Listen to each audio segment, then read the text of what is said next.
Hey, welcome back to another episode of the Jacob Johnston Show. Hey, I know it's been a couple of weeks, but I just got burnt out of all that whole coronavirus thing. And now we are back, and there are things that are non-coronavirus related. Now, I want to go through and talk about this issue with George Floyd, right?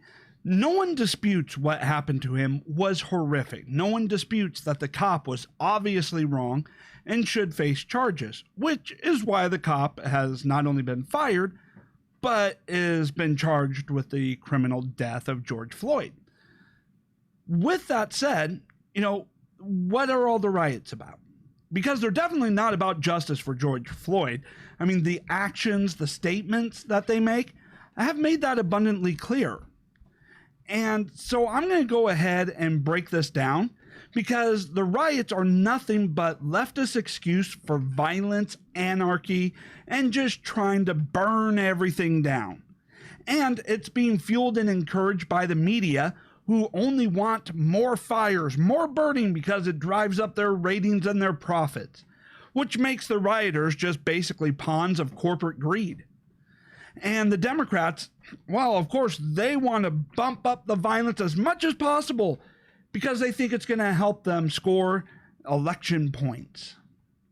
But for you and I, the average person, this is nothing but damaging to the country as a whole, and they don't give a rip, right?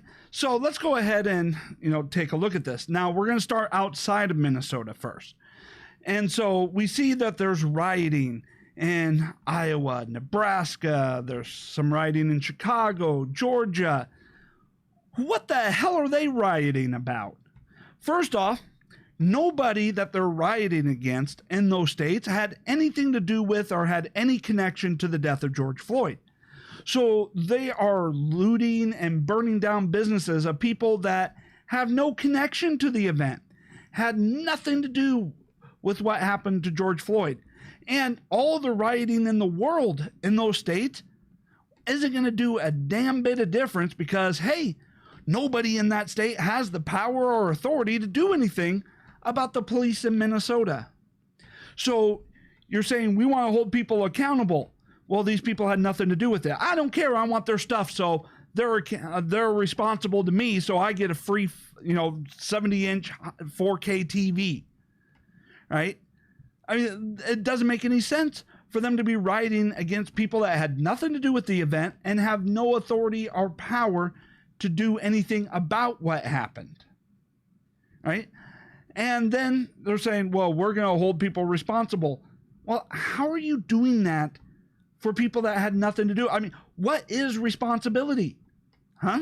Is responsibility that, hey, if any horrific event happens anywhere in the country, then you, who did not actually suffer the event, can randomly decide anybody who has something that you want is responsible. Therefore, you get a free PlayStation 4.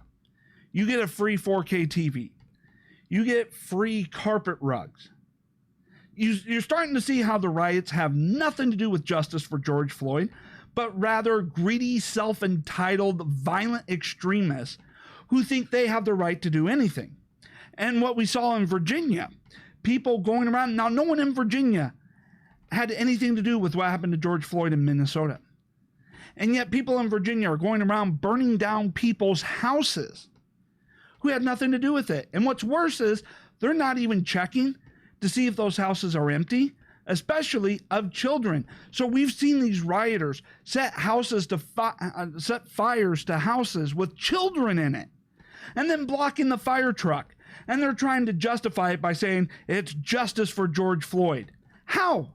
How is burning children inside of a house who had nothing to do with anything justice for George Floyd? Explain that to me. Try and explain that to me. Or how is Target responsible for what the police did? All right, now let's go ahead and end Minnesota.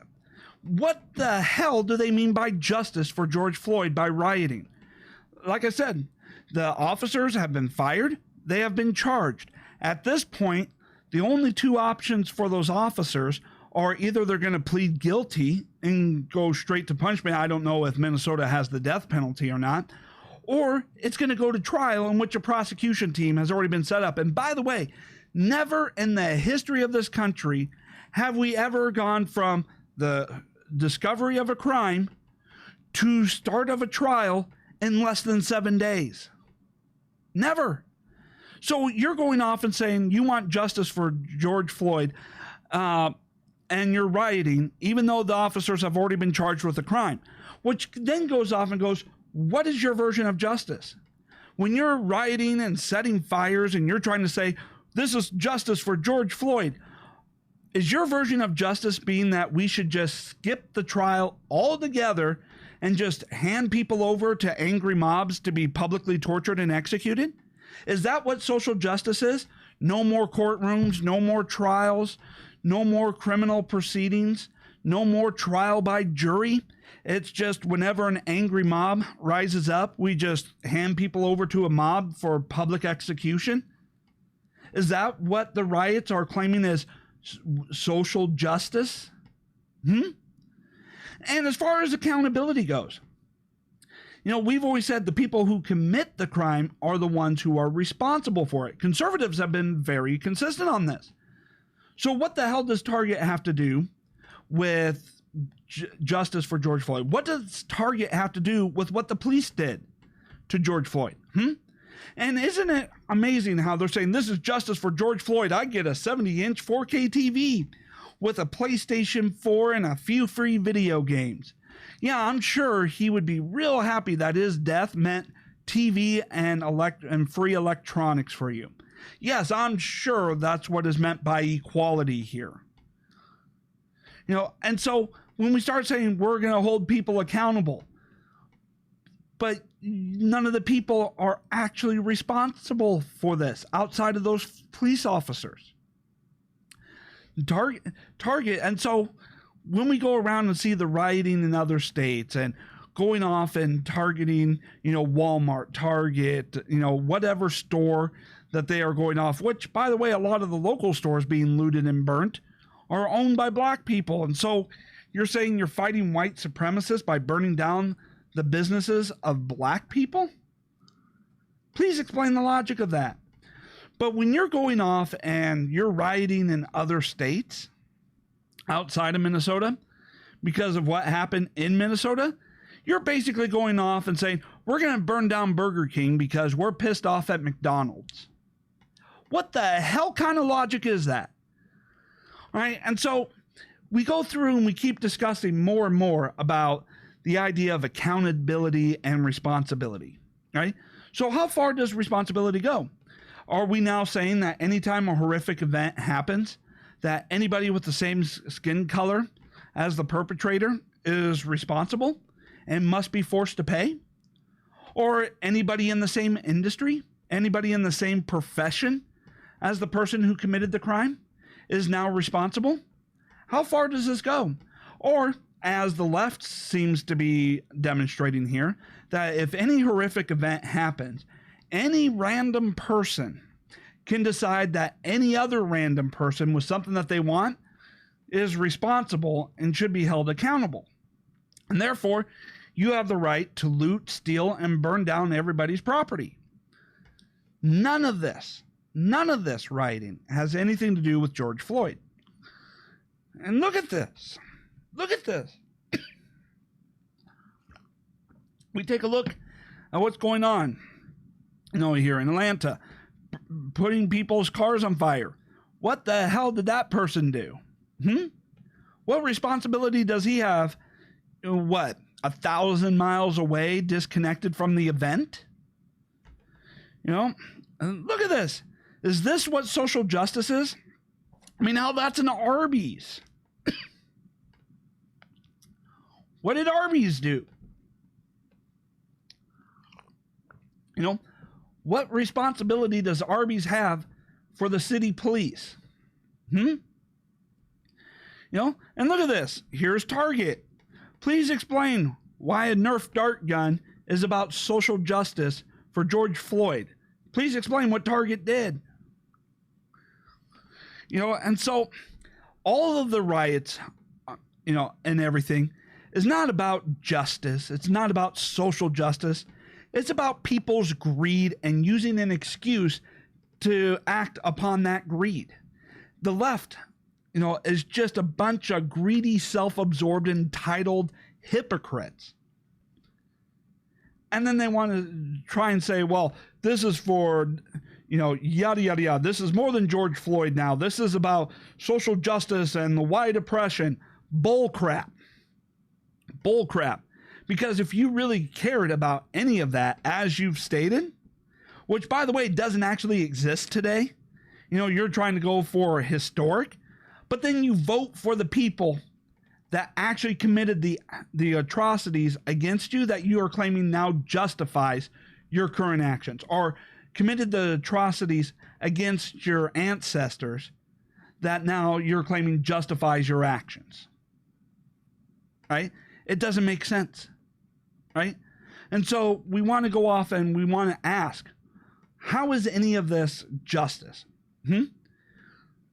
Are we supposed to hand the officers over for the mob to publicly torture and execute? All right. Are we forfeiting trial by juries? Is that no longer a thing? Is the role of accountability or responsibility that any random person that has anything that you want, you're now entitled to, even though you did not suffer the event yourself? All right, here, and we got a bit of a comment here. I bet close to half of those businesses are black-owned too. Yes, they are. A lot of them are. And what's going to happen to that community? You think those businesses, let's say, Target, Walmart, and all that, are they going to be wanting to rebuild in those neighborhoods, hire people in those communities, and provide jobs?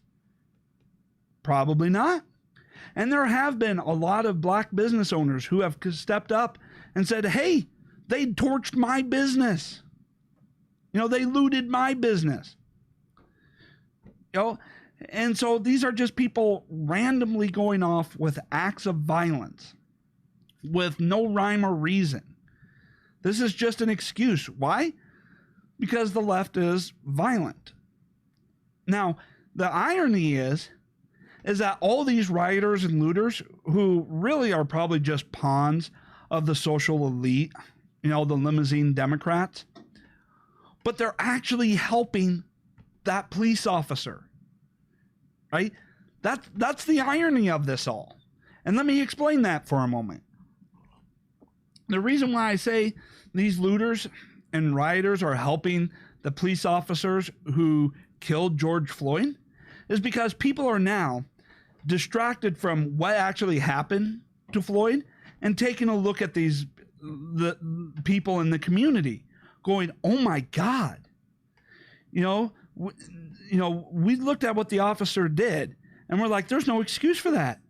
It was over. The guy was already handcuffed on his stomach, which, by the way, if you're on your stomach with your handcuffed hand behind your back, you got all the weight on your lungs, which makes it hard to breathe. And then having the extra weight of that guy's knee on his neck, right? But we're starting to see here that if this is how the community acts, right, where they're looting stores, they're doing Molotov cocktails, they're setting cars on fire, businesses on fires, people's homes on fire. And then we look at this officer and go, well, shoot, maybe there is a reason why he would do excessive force. Now, I'm not saying that's what I believe. Right? I'm not trying to make excuses or justify the officer's, horrific behavior. I'm just going off and showing you what all of this is creating the perception of. What all of these images, such as this, right? And this, can lead people to start thinking and making conclusions about. That this is a very violent neighborhood. He's used to having people, violently attack or violently resist arrest and, engage in horrific acts of violence and arson. That the entire community is filled with violent thugs, right? That's the perception that all of these riots are feeding into. And that's going to create sympathy for the officer going, well, it's just he deals with this, so often that, he just stopped taking any chances. That's the perception you're creating. And that's why all these rioters are actually feeding in to help that police officer get away with the crap that he did, for which he should be punished for. And then we see what's going on, and you're talking about police brutality throughout the entire country. And yet, what are we seeing?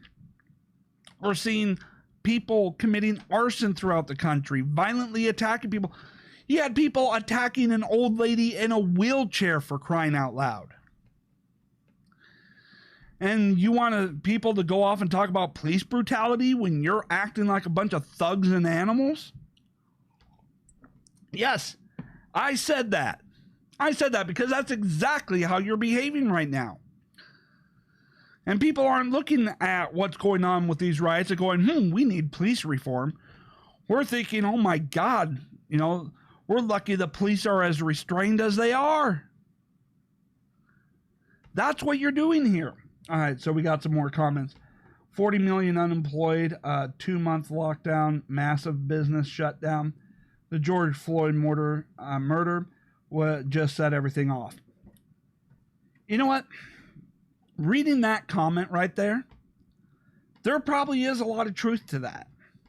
That, the lockdown, the unemployment, the virus, everyone being cooped up, probably added a lot to the outrage that is going on. And for those of you who will be listening to the audio version of this podcast later, I'm doing this live and I have some comments that are coming in. And so every so often I kind of look off to the computer and read the comments. And yeah, okay, I can completely agree with that. Rostafarian. Sorry if I mispronounced your name. But yeah, there's probably a lot of truth to that. That, this, overbloated lockdown, that has led to all this unemployment, people being cooped up, the overhype of the coronavirus. And yes, I do say it's an overhype. We have seen that, yes, it's more dangerous than the flu, but not too much. We got a bunch of effective treatments for it. And by the way, I had read a recent study that's saying, hey, half the population is probably already immune to it because they have immunity that developed from having previously contracted other forms of a coronavirus. So that is, kind of interesting. And then there's another comment here. Looters don't want to hold the individuals accountable who was arrested. They want to blame everyone for their, doggone problems. Yeah, and so that's another thing. Besides all the lockdown, is the whole culture of the left. Where no one's responsible for their own individual actions. No one's responsible for anything. If life isn't handed to you on a silver platter, excuse me. If life isn't handed to you on a silver platter, it's someone else's fault. If you have to put in any work to get anywhere, that's because you're being oppressed. And so we got that culture of, self-entitlement. We got, for years, the Democrats having promoted violence as a means for creating political change. Change. We got people who, just feel entitled to everyone else's stuff. We got everyone who's been bottled up, for so long that, none of this has anything to do with George Floyd's death. It just doesn't. These are just people who are only interested in trying to, get, whatever for themselves. Yeah. An atrocity happens. That means I get a free TV. Yeah. It's just really sickening. All right, let's see here. Yeah. Okay, I'm privileged because my parents worked hard and provided well for me. Yeah, as far as that goes, I don't even consider that to be privileged. I know you had privileged in quotation marks. And so, yeah, I'm, privileged because my parents worked hard and saved money. to pass along. And my kids will be privileged because I worked hard, saved up some money, and to pass along to build stuff. When I take a look at, myself, I get up at, 5:30, 6 o'clock every morning, and I don't go to bed until about 11 o'clock at night. And, what am I doing? I'm working. I'm either producing, a podcast, on multiple video channels, not just this one, but I have 4 other, podcast shows that I do, and I can't do politics daily. It just gets me too frustrated. And plus, when I tried, it took up, it was the only thing I could ever do, so I just do politics every so often now. Maybe I'll get back into it about once a week, twice a week.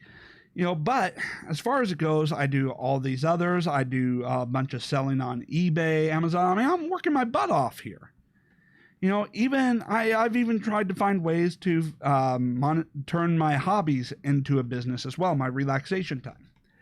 But yeah, I mean, the main point here is that these looters, these rioters, these arsonists, they're no better than the officer who killed Floyd. They're just as despicable in their behavior as, and I'm not even going to say the officer's name. I don't want him to have any notoriety, so I'm not giving the perpetrator any, fame here. Of course, which, by the way, I should mention, this is my first time streaming on Twitch. I just added a Twitch account, and so yeah, so it's interesting seeing people on Twitch here, interacting. And now we have somebody on YouTube here. Just show videos of liberals being stupid. That always works awesome. Yeah, but, as far as that goes, I mean, that's almost like a cliche now. I mean, if you want a challenge, find videos of liberals doing something smart and rational. That would be the challenge. So, I mean, I get that people were already frustrated from being, cooped up as long as they had been, but there is absolutely no justification for this. And yet, as we go through and we start taking a look at, this being an election year, take a look at all of this, right? Go ahead. Take one more look at these. Because this is the idea of justice. This is the idea of society that the Democrats are advocating for. That the Democrats running for political office. When Democrats win, this could become the norm. After all, you take a look at Democrats running for office, you take a look at CNN, NBC, MSNBC, you take a look at the Hollywood social elite, and they're all praising this. They're all out there, praising this, providing money to bail the rioters who are setting things on fire out of jail. They're all out there celebrating this, calling this, their version of peaceful protests, or mostly peaceful protest. And they're out there saying these people are taking a courageous stand. So, that after the election, should the Democrats win, this is what you can expect. This is the society. This is what they call social justice. This is what they consider to be the utopia that they want to build, what they advocate for, what they celebrate and promote. And is this the images you want in your town? Are these the images that you want? As you walk down the street, as you walk, with your family. I have kids. A lot of the people in the audience probably have kids. Is this what your vision of the future for your neighborhood looks like? Because it certainly seems to be what the Democrats celebrate and advocate for. And they always have an excuse for this being justified in their eyes. But of course, you ask if they should be held accountable, Oh no. And they're just adding to the cycle of violence. For instance, as I explained, when they were the people in Virginia who were torching single and multifamily households without even checking to see if the kids were even out of the house. So they were setting fires to homes in Virginia where kids were still in the home and then blocking fire trucks. And they were celebrating, saying, this is what justice looks like. Wow. Wow. That's what you want? And now, since they set fire to all these people's homes who had nothing to do with George Floyd's death, does that mean all the people whose homes and businesses have been burned now have justifiable reason to go off and start burning other people's homes and start looting? Where does the cycle end? How far does accountability go here, people? Think about that. All right, here. Dems have always been the violent ones. Agree. Let's see here. Couple of emojis, somebody in a fire emoji. Okay, can you link the sources? Okay, so just give me one moment here. Pull this up. All right, I assume that when you're asking to link the sources, you're wanting to link the sources to the burning homes in Virginia with kids in it. Is that correct? Yeah, I wonder how this is going to go on the audio version, as I respond to those watching live. All right.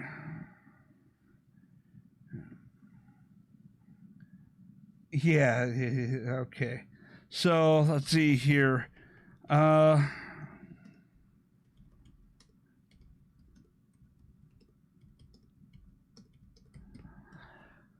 right. So just do a quick thing here.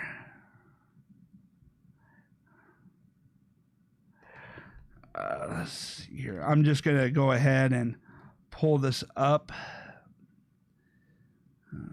What was it? It was on NBC1, I think.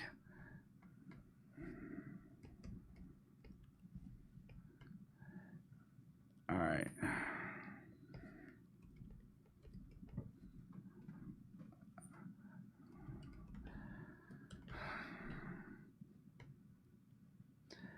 Let's see here.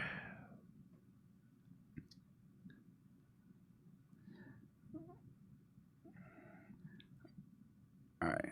So I'm just kind of looking this up. It was on my phone.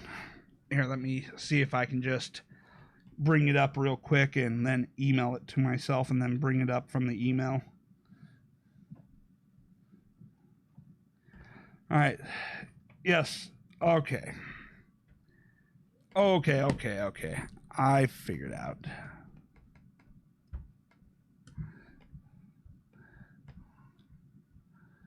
All right.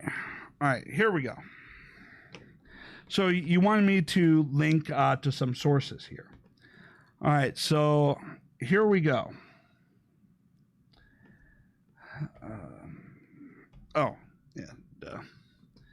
All right. So NBC 12. It's unacceptable. Richmond police chief gets emotional while talking about fire set to homes with child still inside. All right. And so let me go ahead. It's still loading here. So Richmond police chief William Smith got emotional during a press conference after a second night of protests in the city. Oh, all right. This is going to go through here.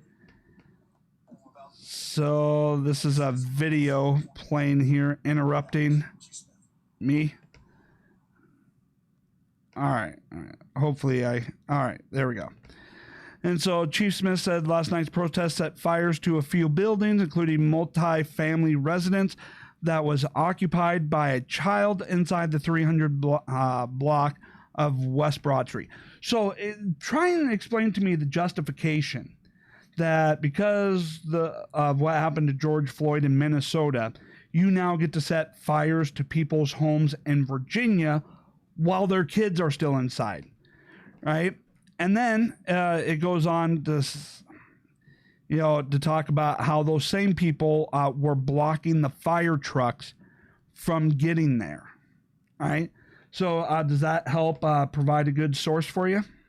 All right. So, yeah, I mean, when I'm talking about this, it's because I've already looked it up and done the research on this. I know that, doing this live, I haven't done a live show in a very long time. And so, I didn't have the links already set up. All right. So let's see here. Maine, one never wants anywhere. They kind of just walk around with their kids. See here, did you forget? White lives don't matter.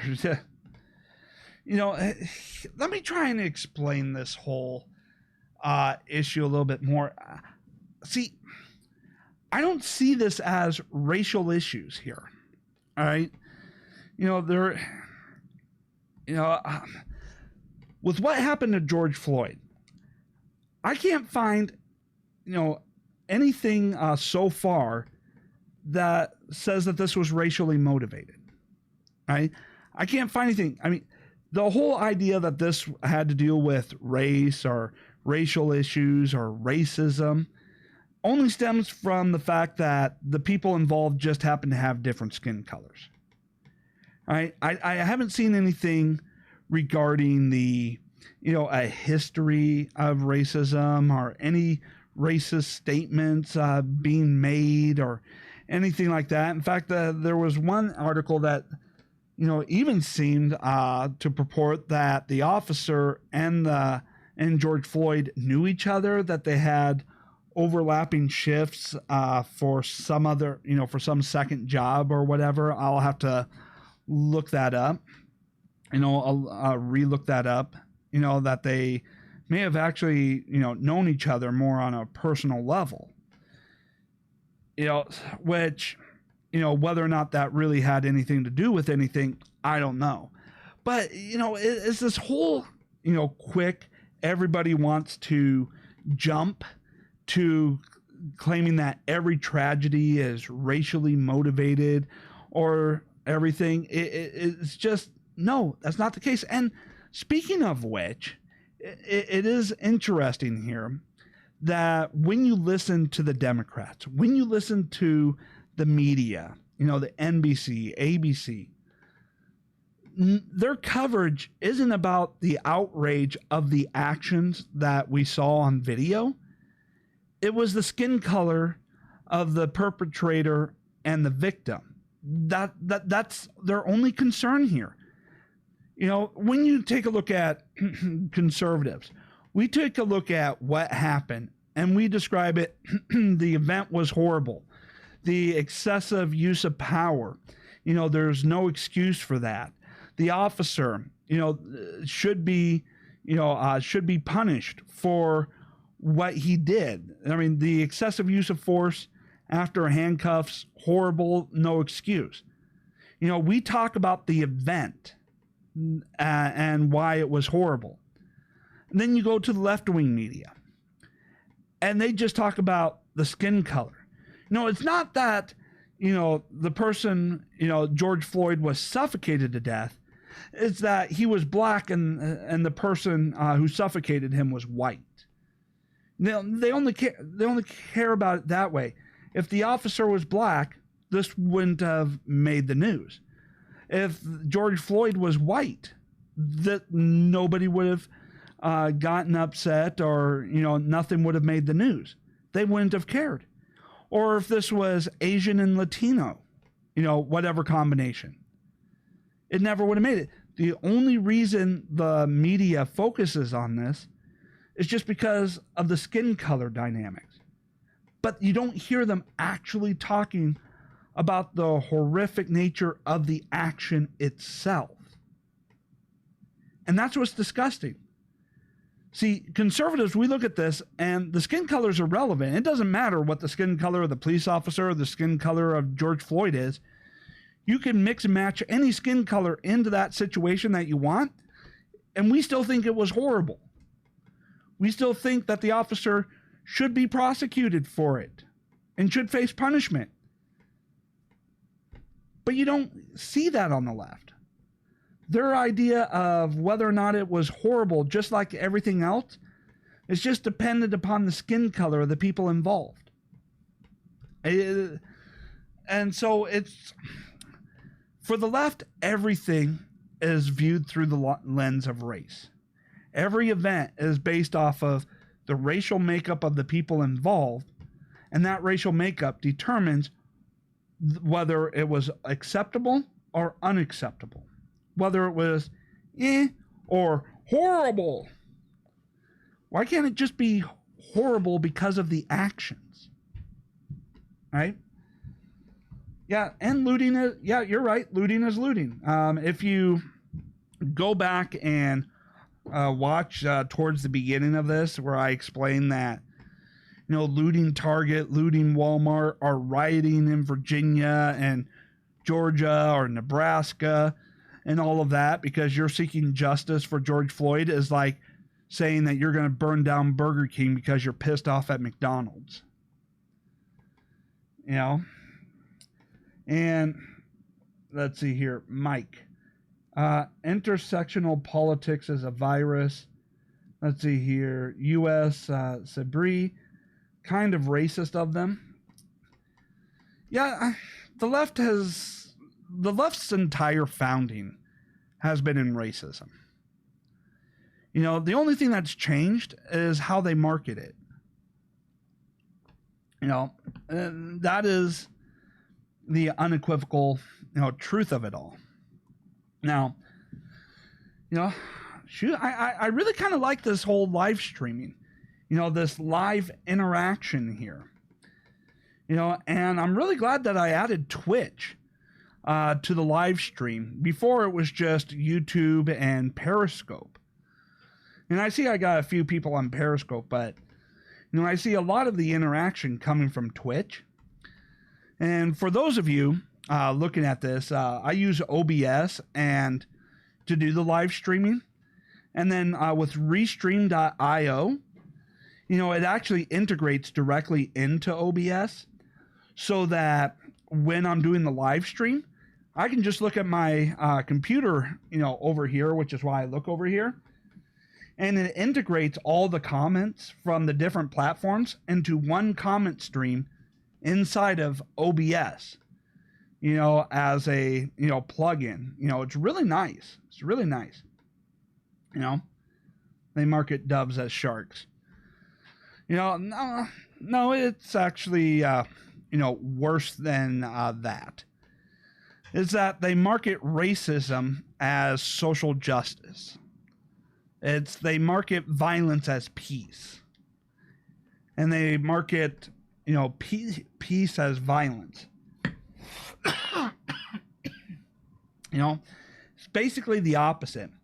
What's even worse in how they market it is that the Democrats use the atrocities committed by the Democrats in the past to justify the atrocities they're committing today. I mean, let's not forget it was the Democrats who were the party that, you know, of slavery, the party of segregation, KKK, all of that. And it was conservatives and Republicans that put an end to all of that. But then the Democrats created this lazy myth called the Southern Strategy and just said, oh, we just switched places. Whatever. But isn't it amazing that as the South became, you know, red, Republican and conservative, that freedom and equality and opportunity and, you know, became better. And, you know, it's just one of those interesting things there. And so, you know, they come up with that. And so now they're trying to say that because they committed atrocities in the past, it justifies them committing atrocities now. And somehow the left goes along with that. But it's just probably, you know, how they're able to keep everything is because, yeah, there is a lot of fake news out there. You got CNN, NBC, ABC, you got, you know, places like the Young Turk, you know, on digital platform, who just flat out lie to everybody. They just make up a bunch of BS. You know, and when they can't argue their points, you know, they just call anybody who disagrees with them racist. I mean, actually go through and look at CNN. Try to find when was the last time they got through a segment of any news program without having to resort to, you're racist when called out or challenged on their facts, or just, as a filler because they don't have anything intelligent to say. I mean, that's their go-to. They say, either you accept what I want without question, or you're racist, or you're a sexist, or you're this, that, and the other thing. They resort to name calling because they can't defend their positions. They can't defend their ideas. They can't give you any facts or data to back up what they claim. And so they just, go to it as a crutch. And right now, it is so bad that when a person on the left just starts shouting racist, sexist, or whatever, I just take that as an indication that they have admitted that they've lost the argument. That they, have just admitted that they have nothing, of intelligence to say. That they are just, spitting out their butt. And now they're basically conceding the argument because that's their go-to when they have nothing to say, to back up what their claims. All right. That's why they don't do anything live anymore or have to run with a delay so they can edit out the conservatives. Yeah. Okay. See here, I'm going to keep listening while I troll liberals in another stream, if that's okay. Thanks. Trolling liberals. Okay, so let me try and get onto this. I get the idea of trolling, amusement, fun, but does it really produce productive dialogue? And I understand that there are a lot of people on the left that you cannot have an honest conversation with. They're not interested. And no matter what you bring up, it's not gonna, they're not going to bring their head out of the sand. But I still wouldn't suggest trolling them. Instead, this is something that I heard Dan Bongino say, and I'm going to give him credit on this, is that when you're going off and you're engaging online, and you're engaging with a leftist, who, doesn't care about facts, reality, or anything, debate them, not troll them, but actually debate them, not because you're going to change their mind, but because of the person who, and people who are following the conversation, not necessarily joined in, but following, who are persuadable, right? Who you can go through and show, them what reality and truth is, right? Because there's a lot of people out there, who are just listening to the arguments, not necessarily engaging in them, who are persuadable. And so if you want to build, a better online community, change more minds, even if the person that you're debating with is just a complete lunatic, still debate them, not to change their mind, but for those who are listening and watching, the conversation unfold. Does that make sense? I get that trolling, it can be fun. It can be fun, but is it really productive? And we hear this, on how much the country is divided. Now, the left wants to go off and claim that it's Donald Trump who's divided us, even though that is provably false, right? That the left has been who's been dividing us. And conservatives have always been about reconciliation. Have always been out there trying to heal the country, bring us together. And in the post-Obama world, it's been hard because Obama was a very divisive person. He was a race baiter, and he was all about division, divide and conquer. And yet, conservatives, we, want to try and, heal, bring everybody together and all of that. And it's very hard when it's a one-sided thing. But how much harder is healing the divide going to be if we just sink down to what the liberals are? and just start going off and trolling. Now, it's different if you're a comedian, right? Then making jokes is part of the job, right? But you're not going to get very productive or very, constructive anything just by trolling for the sake of trolling. All right. So I think I've gone through and made my point pretty effectively here about the, issue with the rioters and how it's not about justice, how it's just about anarchy, and this is what a Democrat-controlled country would look like, and all that. So you can go through and take a look at all of those points, rewatch the video and all that. Thank you so much for all of you who have been watching live. I'll try to do more live streams, not daily. I can't do a daily show, but once or twice a week. So don't forget to hit subscribe, follow, notification bells. You can follow me on social media, whether it's Facebook, Twitter, Gab, Parler, and all those sites at the Alteran. And yes, it's pronounced Alteran. And for those of you who don't understand the inside joke of calling my social channels the Alteran, now, of course, the videos and the audio podcast is called The Johnston Show, but the channels themselves are generally called the Alteran on Twitter and Facebook and all of that. If you don't get the inside joke on that, go watch Stargate SG-1, all right, and understand who the Alterans were, all right? So in any event, thank you so much for your time and attention and tuning in here, and I will be back again soon.